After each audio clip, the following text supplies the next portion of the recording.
In this video, I'm going to show you 5 moves or steps to keep you walking with lumbar spinal stenosis. Because people with lumbar spinal stenosis, that's the #1 cause of disability where you're going to lose independence as you get older. So perform these 5 steps so you can keep walking and keep your independence. Hi, my name is Dr. Rob Bates. I'm a chiropractor, a certified athletic trainer, and through over 30 years of practice, I've dealt with hundreds of people with lumbar spinal stenosis, and I've noticed that people that perform these 5 steps are going to get stronger, get back their walking, keep their independence as they get older. Before you attempt any of these steps, make sure you check with your healthcare provider, make sure this is correct for you. So the first step is a warm-up, because people with lumbar spinal stenosis, they're going to have a lot of inflammation. There's going to be a lot of scar tissue, so we want to increase blood flow. We want to increase the strength and stability of those joints to get you ready for walking. So the first exercise could be abdominal curl-ups. So you brace abdominals, flat back, you make a fist, and you curl up. You want to stay in an isometric contraction for 30 seconds. This 30 seconds will allow for a slight flexion of lumbar spine, but it will open up those narrowed holes, relieve nerve pressure, allow those nerves to relax and desensitize, and get you ready for walking. So perform 30-second holds, 3 to 5 repetitions. Next exercise, lateral bridge. You want to brace abdominals, bridge up for 30 seconds, hold that isometric contraction, hold it, repeat 3 to 5 repetitions on each side. These lateral bridges are great for conditioning the obliques, the QLs, because QLs are typically a big problem for people with lumbar spinal stenosis because of the constant tension of flexed posture. So you want to condition those areas and get it ready for walking. Third exercise is bird dogs. You want to brace abdominals, extend the leg out, point that toe towards the head, make a fist. You want to extend out. You don't want to overarch the low back because you're going to make the lumbar spinal stenosis worse. You want to keep it a little bit lower. You want to not create any torque in there. You want to keep it neutral. Hold this position for 30 seconds. Repeat 3 to 5 repetitions on each side. Fourth exercise is glute bridges. You want to brace abdominals. You want to lift the toes up, push through the heels, and you don't want to arch the low back. So you want to keep it neutral. So brace abdominals. You're going to hold that for 30 seconds. You want to repeat it 3 to 5 repetitions. As if this is way too easy, then just go ahead and perform one leg at a time.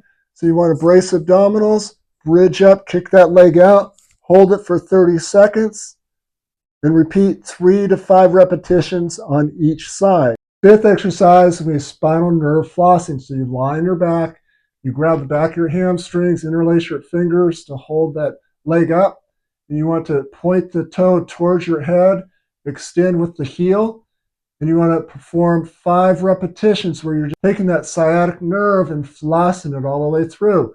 People with lumbar spinal stenosis down in the lower lumbar vertebrae is typically going to irritate the sciatic nerve. So perform 5 of these knee extensions. When you finish that, just go ahead and perform 5 pumps of the ankle, and then 5 rotations internally and 5 external rotations of the ankle, and then switch sides, flossing that sciatic nerve, and it will get you ready for walking. Third step of walking without pain with lumbar spinal stenosis, you got to get the stance and posture right, because people with lumbar spinal stenosis, their posture is going to be way off, and it creates more problems as you walk more and more.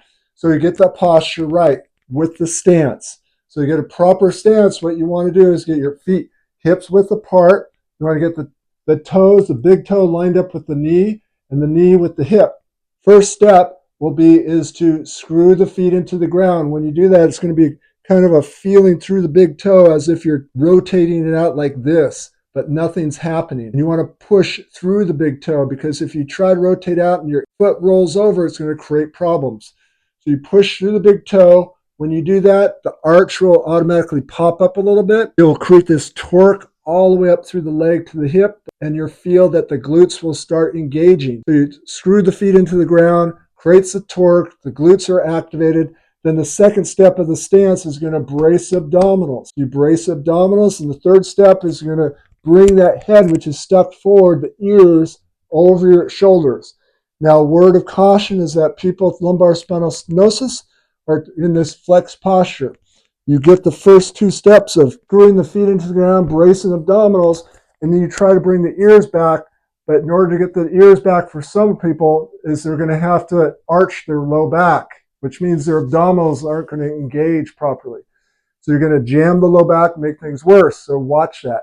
So you want to brace the abdominals as you bring the ears back over to your shoulders. If you can only get so far, leave it at that, because as time goes on, the posture will improve. So once you get your posture set, then you go ahead and start your walking. So the third step is just walking. As you walk, you want to walk with an arm swing. So you want to get a good arm swing as you walk, because it will activate the lats, the obliques, and it'll create a slight decompression of the spine. So you want to try to avoid holding a coffee cup, holding a bag, holding your cell phone. So you want to get out and just get out there and get that arm swinging to get the advantage of decompression of that spine as you walk. Now the fourth step is that you strategically, as you're walking, you want to implement spinal decompression. So as you walk, strategically look for places to where there may be a low wall, a fence, a bench, to where you can utilize this spinal decompression. And how that would work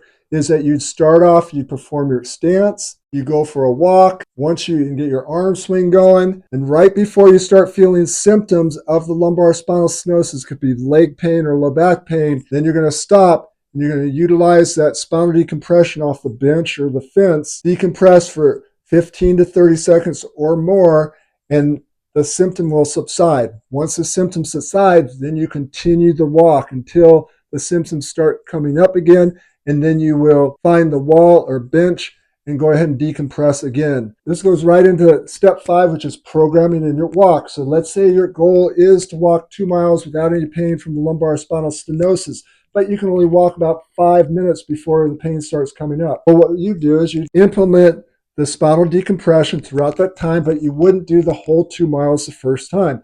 You gradually work up in the distance to where maybe you're going to go only 10 minutes the first day, and then gradually work up, because people that go up too fast with lumbar spinal stenosis have a tendency to get what's called late onset muscle soreness. So that means you can maybe have a good day one day, and the next day you just feel like you got ran over by the bus. You got to gradually work your way up, allows the body to properly adapt to the stress that you're putting under. So the people that apply these 5 steps of warming up, programming in the stance, upper posture, along with the arm swing of the walk, number 3.